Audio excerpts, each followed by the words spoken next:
बोटं चाखत राहाल अशी चटकदार दोडक्याची ही चटणी फक्त 5 मिनिटात बनवा. नमस्कार, दीपालीज मेजवानी या मराठी यूट्यूब चॅनलवर तुमचे खूप खूप खूप मनापासून स्वागत. दोडक्याची भाजी म्हटलं की अनेकांना ती आवडत नाही, पण आज मी ज्या पद्धतीने तुम्हाला ही रेसिपी दाखवणार आहे ना, त्या पद्धतीने तुम्ही जर बनवली तर 2 पोळ्या कोणीही शिल्लक खाईल अशी ही चटकदार, चविष्ट आणि भन्नाट चवीची ही रेसिपी घरी एकदा नक्की ट्राय करा. इथे बघू शकता कोवळे दोडके घेतलेले आहेत. मी हे अर्धा किलो एवढे दोडके घेतलेले आहेत. आमच्या इकडे ना याला शिराचे दोडके असं म्हटलं जातं. तुमच्या भागात काय म्हणतात हे कॉमेंट करून नक्की सांगा. इथे बघू शकता या आपल्या लसणाच्या पाकळ्या आहेत. साधारण 15 ते 20 लसणाच्या पाकळ्या, कढीपत्त्याची पानं, 2 टोमॅटो, 5 कांदे घेतलेले आहेत, जिरं, मोहरी आणि त्याचबरोबर हळद, लाल तिखट, तेल आणि चवीनुसार मीठ घ्यायचं आहे आपल्याला.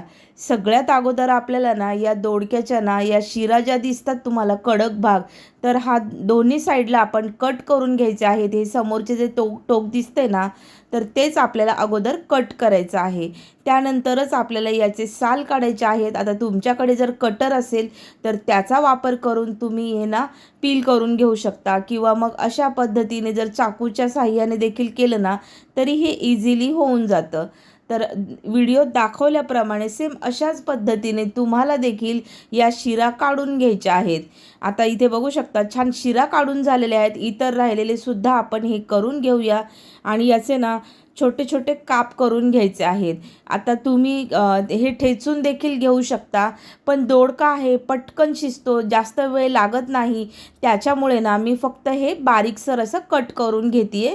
अशा पद्धतीने हे तुम्हाला कट करून घ्यायचं आहे. व्हिडिओत दाखवल्याप्रमाणे सेम अशाच काप करून घ्यायचे आहेत, म्हणजे कसं ते पटकन शिजतं आणि असंही ते 5च मिनिटात बनतं. दोडक्याला काही जास्त वेळ लागत नाही. 3 चमचे तेल गरम झाले, यामध्ये मोहरी घातलेली आहे. अर्धा चमचा मोहरी छान तडतडली की मग त्यानंतर आपल्याला अर्धा चमचा जिरं घालायचं आहे आणि जिरं ना छान फुलू द्यायचं आहे. त्यानंतरच आपल्याला यामध्ये चिरलेला कांदा घालायचा आहे. आता कांदा चिरून झालेला आहे. टोमॅटोसुद्धा मी बारीक चिरून घेतलेला आहे आणि कांदा आपल्याला ना एकदम लाईट गुलाबी रंगावरती हा परतून घ्यायचा आहे. त्यानंतरच आपल्याला थोडीशी यामध्ये जागा करायची आहे मध्ये, आणि मध्यभागी लसूण तळून घ्यायचा आहे. हा ठेचलेला लसूण आहे.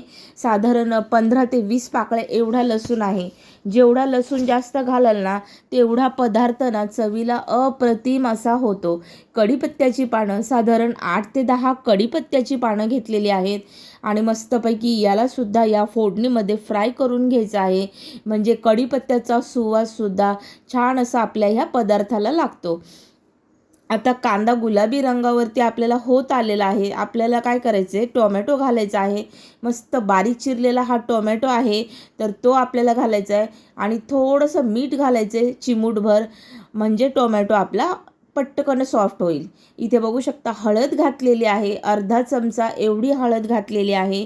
लाल तिखट तर मी इथे ना 2 चमचे एवढं लाल तिखट घालते आणि मसाला ना अजिबात मी वापरणार नाही. मला मसाल्याचा म्हणजे वापर जास्त मी करतच नाही आणि मला आवडत देखील नाही. त्यामुळे मी फक्त मिरची पावडर आणि हे एकदम नॅचरल अशी चव होते. तुम्हीसुद्धा घरी एकदा नक्की ट्राय करा या पद्धतीने. तुमच्या घरच्यांनाही खूप आवडेल ही चव. एवढा छान आणि मस्त चविष्ट असा हा दोडका होतो. वाटणारच नाही की तुम्ही दोडक्याची चटणी खाता, इतकी चविष्ट होते ना, खूपच छान. इथे बघू शकता आपला दोडका ना एकजीव करून घ्यायचा आहे या मसाल्यांमध्ये. जो कांदा आणि ते आपण सर्व घातले ना त्याच्यामध्ये आपल्याला हे एकजीव करून घ्यायचं आहे.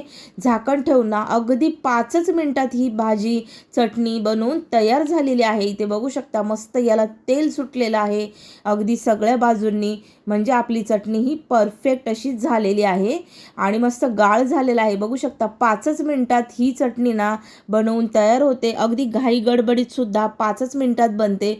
तुम्ही टिफिनसाठी बनवा किंवा दुपारच्या जेवणात, रात्रीच्या जेवणात वातावरणात तुम्ही केव्हाही ही चटणी बनवू शकता आणि खाऊ शकता.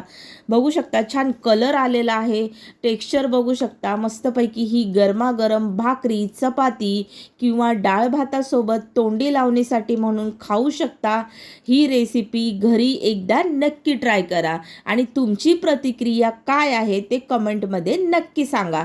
व्हिडिओ आवडला असेल तर लाईक करा, आपल्या मित्र मैत्रिणींबरोबर शेअर करा आणि अशाच गावरान रेसिपीसाठी चॅनल सबस्क्राईब करा. पुन्हा भेटूया अशाच एका छानशा रेसिपीमध्ये. तोपर्यंत बाय.